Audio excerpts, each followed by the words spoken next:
This is the Dallas Morning News.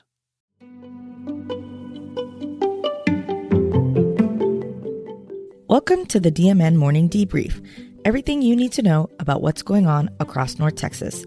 I'm Samantha Guzman. Coming up on the debrief, today's top stories and what to do if you find yourself on the voter suspense list. But first, the weather. Triple-digit heat will persist across Dallas-Fort Worth this week, with highs expected to reach 104 Monday and Tuesday. With little rain expected, dry vegetation will raise the risk of grass fires. Residents are encouraged to limit strenuous outdoor activity during peak heat and check on neighbors. This weather report is compiled using information from our news partner NBC5. In today's headlines, a coalition called Dallas Against the Trump Agenda is preparing protests for President Donald Trump's September 9th and 10th Republican gathering at American Airlines Center. The group brings together North Texas organizations opposing the war with Iran and Trump administration policies on immigration, policing, labor, education, and public services. Organizers say they are seeking city permits, arranging legal support, planning safety training, and studying protests from Dallas's 1984 Republican National Convention. This year's event is not the Republican National Convention that nominates a presidential ticket. It is a 2-day political rally and messaging platform before the November midterm elections. Dallas police say they will release maps of traffic impacts and detours later, and the Secret Service says its plan aims to protect attendees and the public while allowing lawful protest. Meanwhile, family members, friends, and civic leaders gathered Saturday at St. Michael and All Angels Episcopal Church in Dallas to remember Tom Luce, who died July 25th of cardiac arrest at age 86. Luce was a founding and managing partner of Hughes & Luce and served under President George W. Bush at the United States Department of Education. He also helped advance major Texas public education reforms and later founded the Meadows Mental Health Policy Institute and Texas 2036. Former Texas House Speaker Joe Snell described him as a trusted counselor who turned ideas into institutions. Family members remembered a grandfather who built traditions with his 7 grandsons and made service to others part of daily life. At the Dallas County Jail, the publisher of Prison Legal News is asking a federal judge to reopen a 2007 case over printed mail sent to incarcerated people.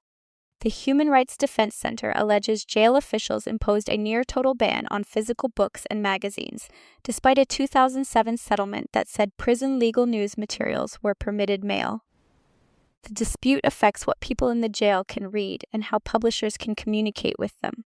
The jail's 2022 handbook limits printed publications to housing units without tablet access, but the motion says tablets are in almost every housing area. Prison Legal News says its subscription magazines and books are not among the materials available on the tablets, and it objected to an offer to scan magazines because of copyright and access concerns.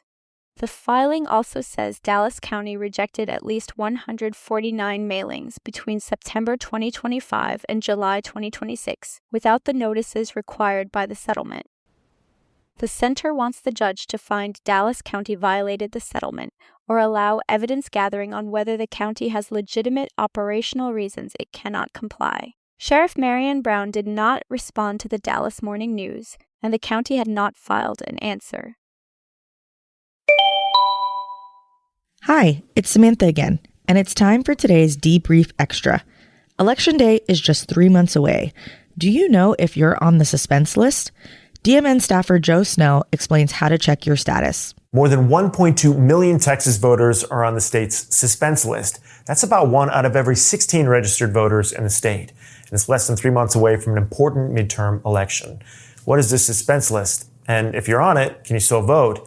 The short answer is yes. Generally, voters end up on this list when election officials believe their address has changed.